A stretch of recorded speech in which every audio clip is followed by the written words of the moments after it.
স্বাগত জানাচ্ছি Microsoft word 2016 টিউটোরিয়ালে তৃতীয় পর্বে। আজকে আমরা আলোচনা করব text effect and typography, change case, text highlight colour, font colour. কাজের সুবিধার্থে আমরা কিছু লেখা আমাদের মাইক্রোসফট ওয়ার্ডে আমরা আগে থেকে নিয়ে আসছি। আমরা সর্বপ্রথম আলোচনা করব টেক্সট ইফেক্ট অ্যান্ড টাইপোগ্রাফি নিয়ে।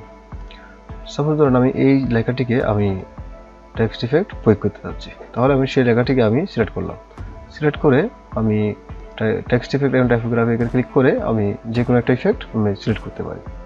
তারপর ধরুন আমি লেখাটি সিলেক্ট করলাম, দেখেন আমার লেখাটা কিন্তু চেঞ্জ হলো, অর্থাৎ ইফেক্টটি অ্যাপ্লাই হয়েছে।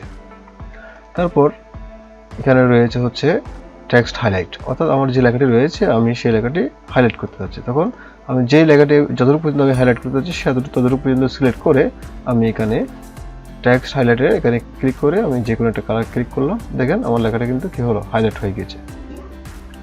আবার আমি চাচ্ছি এখানে ফন্ট কালার, অর্থাৎ আমি এখানে ফন্ট যে কালারটা রয়েছে সেই কালারগুলো আমি চেঞ্জ করে দেবো। অর্থাৎ আমি ফন্টে কালারে ক্লিক করে আমি যে কোনো একটি কালার নিতে পারি। যেমন ধরেন সাদা হোয়াইট নিলাম, হোয়াইট নিলে দেখেন আমার কালারটি কিন্তু চেঞ্জ হয়ে গেল। তারপরে আমরা চেঞ্জ কেস নিয়ে আমরা আলোচনা করব। সাপোজ ধরেন আমাদের এখানে যে লেখাটি রয়েছে সেই লেখাটি প্রথম ওয়ার্ড ক্যাপিটাল, তারপরে ওয়ার্ডগুলো ছোটো হাতে রয়েছে। আমি চাইলে সে ওয়ার্ডের প্রতিটা ওয়ার্ড আমি ক্যাপিটাল লেটার করতে পারি, আবার ছোটো হাতেরও করতে পারি, আবার বিভিন্ন ধরনেরও করতে পারি। আমি চেঞ্জকে যেখানে ক্লিক করলাম, সিলেক্ট করে লেখাটিকে সিলেক্ট করলাম, সিলেক্ট করে আমি চেঞ্জকে যেখানে ক্লিক করলাম, ক্লিক করে আমি লোয়ার কেসে দিলাম, দেখেন আমার সবগুলো কিন্তু ছোটো হাতের হয়ে গেল।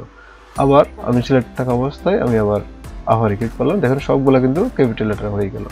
আবার আমি এভাবে ক্যাপিটালাইজ ইচ ওয়ার্ডে ক্লিক করলাম, দেখেন চেঞ্জ হয়ে গেল। আবার ক্লিক করলাম, দেখেন লেখাটা কিন্তু এক ভিন্ন স্টাইল ধারণ করলো।